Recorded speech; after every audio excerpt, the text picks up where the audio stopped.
Hi guys, and welcome to today's lesson on pH calculations. So I know this is a very tough part of acids and bases that you guys struggle with, but give me just a couple of minutes of your time and I will make sure that you understand this work thoroughly. Because if you break it down and you just have a game plan, there's no need to fear your pH calculations. So you have three different scenarios. You have the scenario of an acid in water, the base in water, and an acid that reacts with a base. And I'm going to show you the steps for each of these three, starting with the acid in water. These are also outlined in my study guide, so make sure you go have a look. So let's say they ask you this question. Calculate the pH of a sulfuric acid solution with a concentration of 0.25 moles per cubic decimeters. So the first thing you're going to do is you're going to write the equation of the ionization of your acid in water. A lot of kids miss this step, and this is actually really crucial. Because what I want to calculate my pH, I use this equation. The pH is equal to minus the log of the concentration of my hydronium ions. So I need the concentration of my hydronium ions. So it's this equation that allows you to determine the concentration of your hydronium ions. So if they gave you the concentration of the acid, that's fine. If they didn't, you're going to need to calculate the concentration of your acid. And then you're going to determine the concentration of your hydronium using your ratio. In this case, the ratio is 1 to 2. So that means I have 0.5 moles per cubic decimeter of hydronium ions.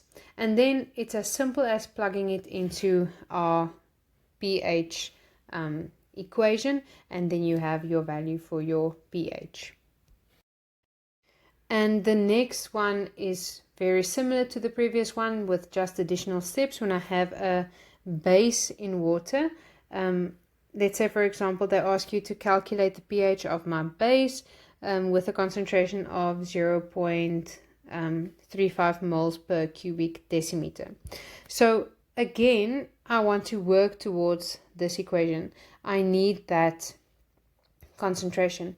But now, if I follow my same steps, which I am going to, the first step is I'm going to write the equation of the dissociation of my base in water. Then you're going to see that it doesn't form hydronium ions, it forms hydroxide ions. So now the same thing is going to apply. I'm still going to use my ratio of my base to my hydroxide. Remember, we're working with the concentrations. And again, if they didn't give you the concentration, you are going to have to calculate the concentration if they give you mass or moles or whatever. And you can use that to determine the concentration of your hydroxide ions, your ratio. The only additional step now is I need to change the concentration of my hydroxide into the concentration for hydronium. But like you will see on my video on the auto-ionization of water, I have this equation for my Kw, which is the concentration of my hydroxide times the concentration of my hydronium, is supposed to give me 10 to the power of minus 14, or 1 times 10 to the power of minus 14. So if I have this concentration, I can always use this equation to calculate the concentration of my hydronium. So all I'm going to do is I'm going to divide on the other side with the 0.7, and then I'm going to get a concentration of 1.43 times 10 to the power of minus 14 moles per cubic decimeter. And then I have what I want. And then the only additional step that I have is I have to, step 4, is I have to plug it into my pH equation, and if I have that, then I get my value for my pH. And again, this should make sense. If I have a base in water, I am supposed to have a relatively high pH. If I get a low pH, I know there's something off. Another thing I should just mention is we have this equation as well, the pOH, where I use the concentration of my hydroxide, and then the pH plus the pOH is supposed to give you 14. But they scrapped this method a while ago. So before doing this, make sure with your teacher what is currently acceptable in your matric exam, because it doesn't help you. It's not going to help you if you use this equation, but they aren't going to give you marks for it at the end of the year. So make sure that you then rather use the Kw value to determine the concentration of your hydronium. And now we've reached the point of no return, and the point where kids really struggle, and that's when I have an acid and a base reaction. So we're going to build on the previous 2 slides with an additional couple of steps. So here it's very important that you remember your stoichiometric calculations as well. And you will see that in the previous slides we used the same principles we use in our stoichiometric calculations. So your stoichiometric calculations form the basis of these pH calculations. So the whole thing is your acid and your base are going to react, and they're going to neutralize each other. So they're going to give you a neutral solution. But there is going to be one that's in excess. And it's the substance that's in excess that's going to determine the pH. And so, for example, if I have extra acid, I'm going to have an acidic solution. If I have extra base, I'm going to have an alkali solution. So I need to know. So the same way we tackled our limiting reactant calculations, I'm going to handle it the same way here. I need to know which one is limited and which one is in excess. And then when I know which one is in excess, I need to determine how much is in excess, and then I use either one of the previous methods. So if the acid was in excess, I'm going to calculate the pH like I did in the first slide, and if the base is in excess, I'm going to calculate the pH like I did in the previous slide. So it's actually not that bad. You just have to follow your steps, and remember, sometimes they give you the pH and then they ask you for one of the concentrations. So your steps will be exactly the same, it's just in the reverse direction. But I'm going to do a straightforward example now where I have to calculate the pH. But just remember that it's basically a combination of your limiting reactant from stoichiometric calculations together with either the acid pH or the base pH calculation. Okay, so again guys, please, if you understand what I said just now, pause the video and try to do this one on your own. So here I have my example, and I have already highlighted the important things for you guys, and I switched the volumes around as well, because remember, I need my volumes in cubic decimeters. So 25 cubic centimeters, there's the cubic decimeter volume of a 0.1 mole per cubic decimeter of sulfuric acid solution is combined with 30 cubic centimeters of a 0.1 mole per cubic decimeter of sodium hydroxide solution. Calculate the final pH. Here is the balanced equation, but please guys, make sure that you are able to write this equation yourself as well, because they won't always necessarily give you this equation. I have them in my study guide, so please go take a look. You have some common acid base reactions that don't follow the same pattern, where you can just easily see a hydrogen was donated to that one. They form something else entirely. Make sure that those different types of acid-base reactions you have done from grade 9. I just don't think you can remember them, but they are very important. You have to be able to write those equations on your own. They are in my study guide. So first up, I'm going to calculate the mole of my acid and the mole of my base using concentration times volume. So it's 0.025 times the that's the volume, sorry, and the concentration is 0.1, and then I have 0.025 mole, and then I have the mole of my base. The concentration is 0.1, the volume is 0.03, gives me 0.003 mole. And now I need to determine which one is in excess, and I'm going to do that using my ratios. So it doesn't matter which one you're going to use. So the ratio of my sulfuric acid to my base is 1 to 2.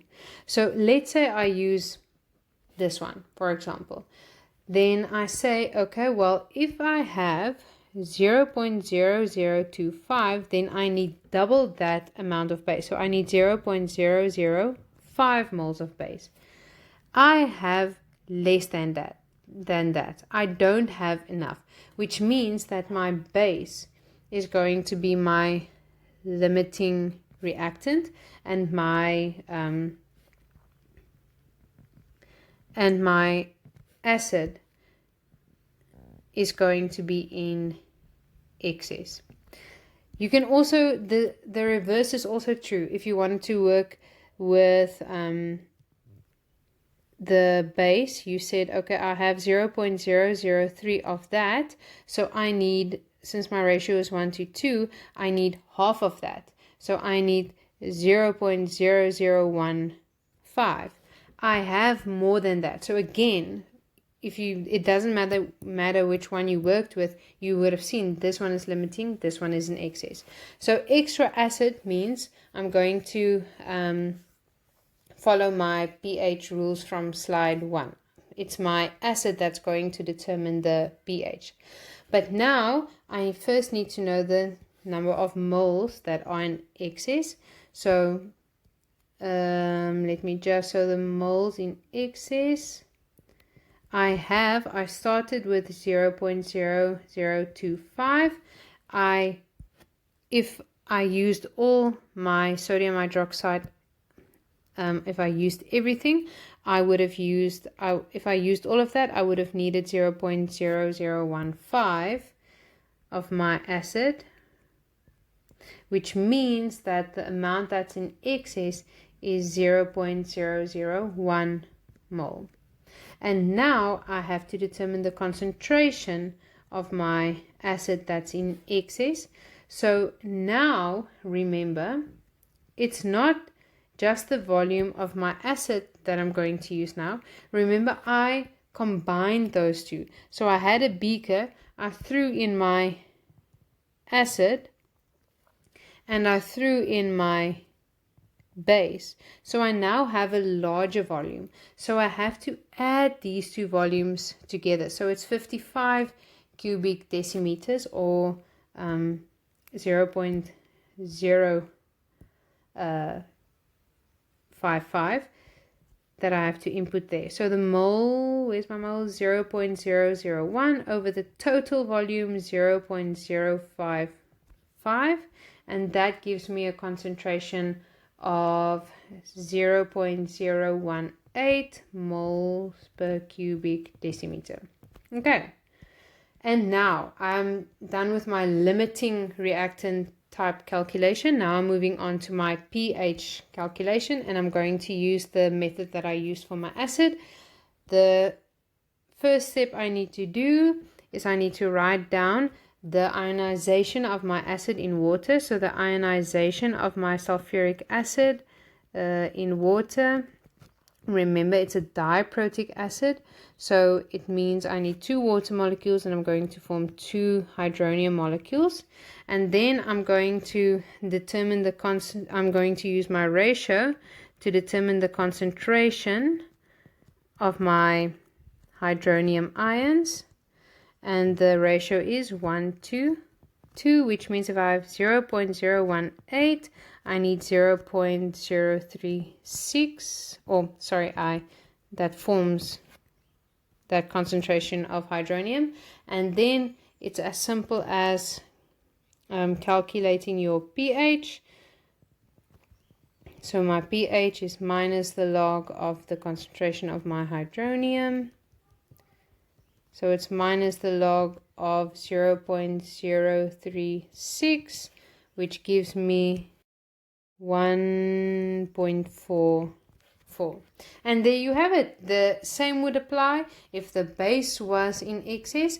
The initial steps are all the same. It's just that your pH steps were going to be different. So remember, if you just remember that the foundation of your pH calculations is actually your stoichiometric calculations, then they become a whole lot easier, because the pH calculations, the steps for either the acid or the base, it's not those that are difficult.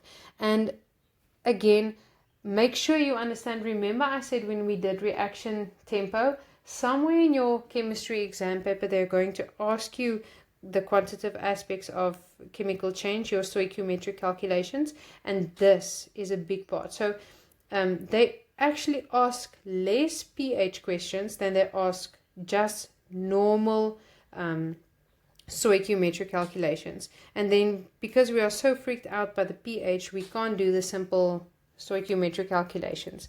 And if I can just give you a tip, they have a lot of different scenarios. Like this one has a beaker and it spills liquid and then it becomes that, or they use this to neutralize that.